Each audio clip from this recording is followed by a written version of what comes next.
et merci d'être là. Jason pour jaser, Conversation au Saint-Jean est une initiative de la communauté francophone accueillante. Mon nom est René Morel et aujourd'hui, j'ai le plaisir d'accueillir Amélie Lariani, qui est originaire de la Tunisie et qui est installée dans notre région depuis janvier 2021, donc seulement quelques mois. Bienvenue, Amélie. Merci. Alors, merci d'avoir accepté de venir jaser avec moi aujourd'hui. Parle-moi un petit peu de ton parcours. Pourquoi tu as choisi de venir t'installer au Canada et quand as-tu commencé le processus? Donc, j'ai commencé le processus en avril 2019 et j'ai choisi le Canada pour l'avenir de mes enfants. C'est un pays où les droits de l'homme sont respectés. Donc, c'est pour cette raison que j'ai choisi le Canada. Alors, vous êtes immigré en famille Oui, c'est ça, mon mari et moi avec nos deux enfants, et ils ont quel âge, les enfants? 9 et 6 ans. Et ils sont intégrés maintenant dans le système scolaire ici à Edmundston? Oui, exactement. Ils sont à l'école. L'intégration a été exceptionnelle. Donc, mes enfants, ils sont intégrés depuis le premier jour. C'est bon, ils ont eu leur repère. Franchement, c'était top.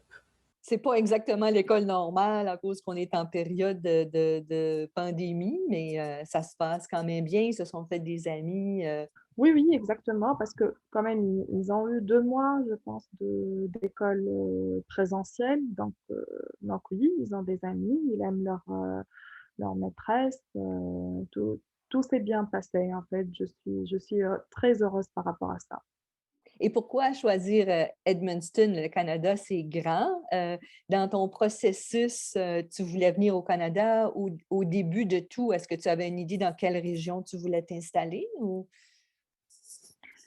En fait, au début, je n'avais pas une idée. J'ai pensé au Québec, mais j'ai pensé au Québec par rapport à la langue, puisque je suis francophone. Mais après, il y a un consultant qui m'a dit que pourquoi le Canada est grand, il y a plusieurs villes francophones. Et donc, j'ai fait la procédure de l'entrée express. Et justement, j'ai été nominée par le Nouveau-Brunswick. Et normalement, j'ai le choix de choisir n'importe quelle ville au Nouveau-Brunswick. J'hésitais au début entre Dieppe et Edmundston. Et après, j'ai choisi Edmundston puisque c'est francophone, c'est majoritaire francophone. Et nous sommes francophones, donc c'est pour cette raison. Et tu disais, lorsqu'on parlait juste avant qu'on a commencé l'enregistrement, que tu avais aussi pris contact avec une Tunisienne qui était déjà installée ici dans la région. Oui, oui, ça c'était après avoir fait mon choix. Et, j'ai parlé avec elle, je lui ai dit que voilà, je viens à Edmundston et tout. Donc, Donc, vous avez déjà reçu votre résidence permanente. Donc, la façon que ça fonctionne avec l'entrée express, vous faites vos demandes de résidence permanente de l'extérieur. Quand vous avez ici, vous arrivez ici, vous avez déjà tous les papiers, les choses que vous avez besoin pour trouver de l'emploi. Est-ce que vous avez trouvé, votre mari et vous, trouvé de l'emploi à date ou? mon mari, oui. Moi, pas encore, parce que je cherche quelque chose de temps partiel, quelque chose qui s'adapte avec ma vie de maman. Donc, voilà, c'est pas vraiment très évident pour moi. Donc, Et ton domaine d'études, ton champ d'intérêt professionnel, c'est quoi? en fait, moi, j'ai fait des études universitaires en marketing et j'ai travaillé pendant 10 ans chez un opérateur de télécommunications. C'est comme vous avez ici Bell ou Rogers, c'est la même chose en Tunisie. Donc, j'ai eu une expérience de 10 ans dans la télécommunication. Et tu cherches quelque chose dans le même domaine ou tu es ouverte à faire toutes sortes de choses ou? Pas forcément, parce que je sais que ici, je dois recommencer à zéro. Donc, déjà, pour comprendre bien le marché canadien et tout. Donc, je suis ouverte et prête à faire d'autres métiers. Puis quand vous dites vous commencez à zéro, vous êtes arrivé ici, pas de meubles, et avec des valises ou dans ce sens-là, vous recommencez à zéro ou bien? Non, c'est pas ça. Je parle du côté professionnel, commencer à zéro, parce que, par exemple, mon mari, dans notre pays, il était un directeur commercial. Donc, ici, il va pas directement avoir ce poste. C'est ça, commencer à zéro. Moi aussi, j'étais comme un cadre supérieur. Donc, ici, je suis prête de commencer de bas de l'échelle pour comprendre, pour faire de l'expérience canadienne, pour pouvoir avancer et pour pouvoir avoir le même poste que j'avais avant. Donc, c'est ça, commencer à zéro. Pour les meubles et tout ça, en fait, on a loué une maison meublée, on a juste acheté un sofa. Et l'avantage de l'entrée express, c'est que tu dois avoir des économies de 6 mois. C'est comme si, et quand tu vas ici, tu es déjà prêt de rester ici 6 mois sans travailler et sans rien. Donc, tu apportes ton argent avec toi. Si on applique les conditions de l'entrée express, on n'aura pas un problème quand on débarque ici. Parce que c'est vrai que c'est pas évident. Tu viens ici avec uniquement tes valises et même pas tous tes vêtements parce que tu peux pas tout amener de chez toi. Et donc, tu vas tout recommencer. En Tunisie, on avait notre maison, nos voitures, on avait... Donc ici, tu viens, tu n'as rien et tu vas tout faire à zéro. C'est comme un investissement et une aventure au même moment.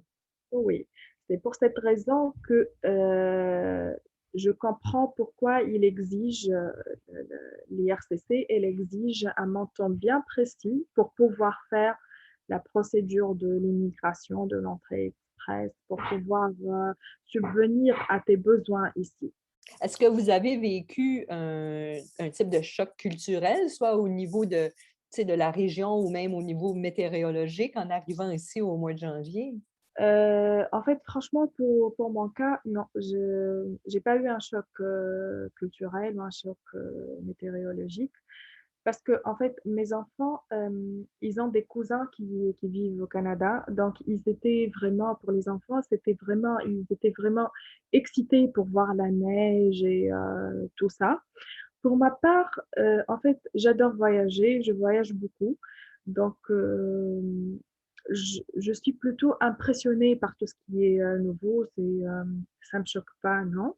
En plus, j'ai fait beaucoup de recherches par rapport au Canada et je suis adepte des séries et des films américains. Donc, quand je suis venue ici, c'est comme je suis dans un film. Donc, c'est vraiment, vraiment, c'est très différent. Tout est différent de notre pays, en fait. La météo, la construction des maisons, les routes, tout est différent. Mais on aime ça. Et aussi, il y a les gens, en fait, ils te parlent du froid canadien comme si c'était... en fait, je m'attendais à plus. Franchement, je m'attendais à plus. Malgré que cet hiver a été un hiver assez doux comparé aux autres années. Peut-être que c'est pour cette raison que je me suis dit pourquoi ils parlent de cette manière-là du froid. Franchement, comparé par exemple euh, en Europe, j'ai vécu pire. Donc, donc voilà, peut-être que c'est qu'on a eu de la chance cet hiver. Il nous a bien accueillis l'hiver en fait.